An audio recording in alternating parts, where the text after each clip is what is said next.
이사야 9장 6절에서 7절입니다. 이는 한 아이가 우리에게 태어났고 한 아들이 우리에게 주어졌는데 그의 어깨에는 정권이 놓이고 그의 이름은 놀라우신 분, 조언자, 강력하신 하나님, 영존하시는 아버지, 평화의 통치자라 할 것이기 때문이라. 그의 정권의 확장과 평화의 증진이 끝이 없으며 그가 다윗의 왕좌와 그의 왕국 위에 군림하여 그것을 정비하고 이제부터 영원토록 판단의 공의와 정의로 그것을 굳게 세우리라. 군대들의 주의 열심히 이것을 이루시리라. 안녕하세요.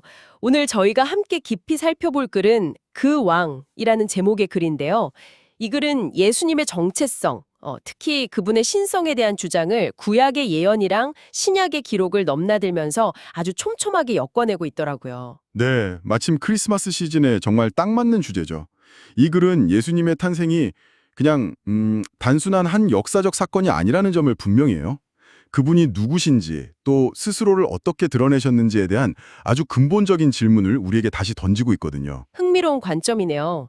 그럼 이 글이 마치 변호사처럼 예수님의 신성에 대한 증거를 어떻게 하나씩 쌓아 올리는지 한번 따라가 보죠. 첫 번째 증거는 우리가 방금 읽은 구약의 예언에서 시작되는데요. 이 글을 보니까 그 예언이 처음부터 순탄하게 받아들여진 건 아니라고 하더군요. 맞습니다. 바로 그 점을 짚고 넘어가죠. 교회 초창기부터요, 예수님의 신성에 대한 공격이 계속 있었다는 점을 명확히 합니다. 예를 들면 그 영지주의자들 같은 경우 말이죠. 사실 이 용어가 좀 생소하게 들릴 수도 있을 것 같아요. 네, 그럴 수 있죠. 아주 간단히 설명하자면 영지주의자들은 이 물질 세계를 좀 악하게 봤어요. 그래서 전능하신 하나님이 어떻게 물질적인, 그러니까 온전한 인간의 몸을 입을 수 있느냐 이렇게 반문했던 거죠. 아, 한마디로 예수님의 신성과 인성을 분리하려고 했던 겁니다. 아하, 그런 배경이 있었군요. 그러니까 하나님이 인간이 될 수는 없다는 주장이 벌써 2000년 전부터 있었다는 거네요? 바로 그겁니다. 그리고 바로 그 지점에서 이 글은 성경 기록의 일관성을 아주 강하게 강조하는 거죠. 예수님의 신성은 신약에서 갑자기 등장한 개념이 아니라는 거예요. 우리가 맨 처음에 읽었던 이사야의 예언처럼 구약에서부터 이미 그분을 강력하신 하나님으로 선포하고 있었다는 거죠. 그렇군요. 베들레헴에서의 탄생이 그분의 신성한 본질을 바꾼 게 아니라는 점을 분명히 하는 거고요. 네, 맞습니다. 알겠습니다. 구약의 예언이 첫 번째 증거인 셈인데 글은 여기서 한 걸음 더 나아가더라고요. 오늘날에도 자주 들을 수 있는 주장? 예수님은 스스로를 하나님이라고 주장한 적이 없다는 말을 정면으로 다루고 있었어요. 네, 바로 그 지점이 이 글의 핵심적인 논중 부분입니다. 잠시만요. 여기서 질문이 하나 생기는데요. 그래서는 요한복음의 한 구절을 결정적인 증거로 제시하잖아요. 나와 아버지는 하나인이라는 구절요. 근데 이게 정말 신성을 주장한 거라고 단정할 수 있나요? 그냥 목적이 같다거나 뜻이 통한다는 그런 은유적인 표현일 수도 있지 않을까요? 아주 좋은 질문입니다. 그럼 바로 그 질문에 대한 답을 그 구절의 문맥을 통해 제시합니다. 문맥이요? 네.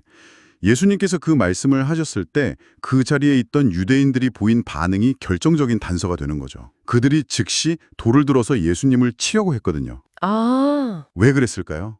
그들이 직접 말합니다. 신성 모독 때문이라고요. 사람이면서 스스로를 하나님으로 만들었다는 게 그 이유였죠. 아하. 그러니까 당시 청중의 반응이 그 말의 진짜 의미를 증명해 준다는 거군요. 와, 정말 흥미롭네요. 그럼 그 구절을 한번 직접 들어보죠. 네, 요한복음 10장 29절과 30절입니다.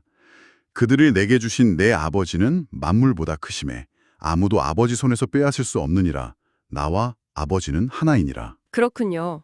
결국 이 글은 구약의 예언, 그리고 예수님 본인의 주장, 심지어 그 주장을 들은 사람들의 반응까지 다 종합해서 그분의 정체성을 증명하고 있는 셈이네요. 정확합니다. 그렇다면 글은 이 사실을 아는 것에서 멈추지 않고 우리에게 어떤 점을 요구하고 있나요? 네, 이 글의 논리는 여기서부터 이제 삶의 태도 문제로 자연스럽게 넘어갑니다.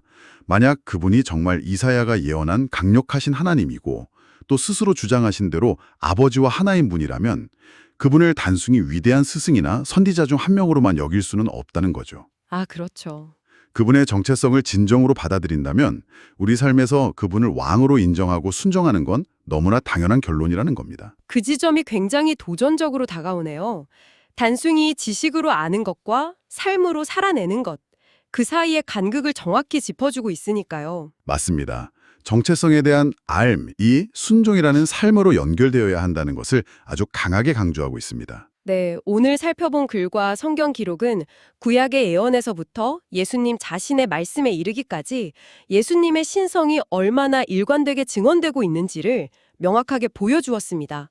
그리고 그 정체성에 대한 믿음이 우리 삶에 어떤 의미를 갖는지까지 연결해 주었고요. 여기서 한 가지 더 생각해 볼 질문이 떠오르는 것 같아요. 어떤 거죠? 만약 이사야의 예언처럼 그분의 이름이 조언자이자 평화의 통치자라면 오늘날 우리의 개인적인 삶과 또 세상의 수많은 갈등 속에서 그분의 조언과 통치는 과연 어떤 모습으로 나타날 수 있을까요?